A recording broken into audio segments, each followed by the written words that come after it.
এটি শিশুৰ মানসিক বিকাশ শিশুটিৰ জীৱনৰ প্ৰথম 1000 দিনৰ ভিতৰত 80% হয় গতিকে প্ৰথম 1000 দিন কেতিয়াৰ পৰা আৰম্ভ হয় প্ৰথম 1000 দিন আৰম্ভ হয় শিশুটিয়ে মাকৰ গৰ্ভত থিতাপি লোৱাৰ পৰা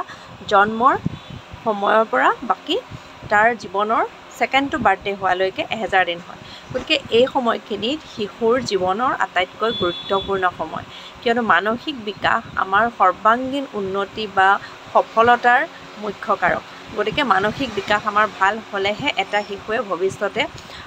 সফল হ'ব পাৰিব ভালকৈ গতিকে এইখিনি সময় যত্ন লোৱাটো বহুত বেছি ভালদৰে যত্ন লোৱাটো গুৰুত্বপূৰ্ণ কথা মাকগৰাকীয়ে বিশেষকৈ তেওঁ যিখিনি সময়ত গৰ্ভাৱস্থাৰ সময়খিনিত ওজন বাঢ়িব লাগে তেওঁৰ 9 পৰা 11 কেজিমান ওজন বাঢ়িব লাগে সম্পূৰ্ণ গৰ্ভাৱস্থাৰ সময়খিনিত আৰু তেওঁৰ ওজন বঢ়া মানে শিশুটিৰ ওজন বঢ়া আৰু গৰ্ভস্থ শিশুটিৰ ওজন যদি সঠিক হয় জন্মৰ সময় তেতিয়া শিশুটিৰ লালন পালনৰ ক্ষেত্ৰত বহুত বেছি সুবিধা হয় আৰু শিশুটোৰ ৰোগ প্ৰতিৰোধক ক্ষমতাও কম ওজনৰ শিশুতকৈ বেছি ভাল হয় গতিকে তেওঁ অসুস্থও নহয় শিশুটি অসুস্থও নহয় গতিকে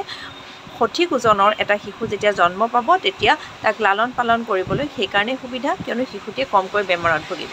আৰু এগৰাকী মাতৃ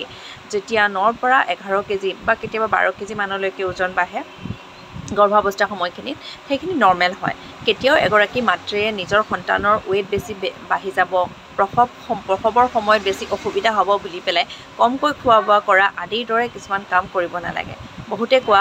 শুনা যায় বিশেষকৈ গ্ৰামাঞ্চলত শুনা যায় যে বেছিকৈ খাব নালাগে বেছিকৈ খালে শিশুটি পেটৰ ভিতৰত বেছিকৈ বাঢ়িব আৰু বেছিকৈ বাঢ়াৰ লগে লগে নৰ্মেল ডেলিভাৰী নহ'ব আৰু নৰ্মেল ডেলিভাৰী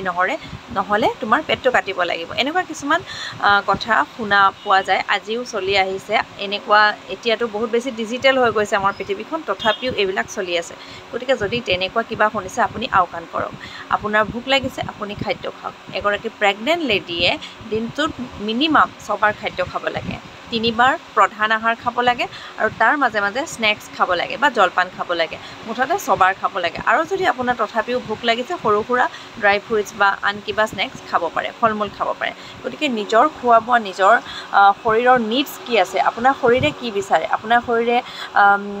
কি বিচাৰিছে খোৱা বিচাৰিছে নেকি যদি বিচাৰিছে আপুনি গ্ৰহণ কৰক আপোনাৰ শৰীৰে ৰেষ্ট ল'বলৈ বিচাৰিছে নেকি যদি বিচাৰিছে আপুনি ৰেষ্ট লওক আপুনি নিজৰ শৰীৰৰ কথা শুনক আনৰ কথা নুশুনিব আপুনি নিজৰ শৰীৰৰ কথা শুনিলে আপুনি যদি নিজৰ শৰীৰৰ দাবী পূৰণ কৰিব পাৰে তেতিয়াহ'লে আপোনাৰ নিজৰ লগতে নিজৰ সন্তানটো খুব বেছি সবল আৰু সুস্থ হৈ জন্ম ল'ব আৰু এটা সুস্থ সবল শিশু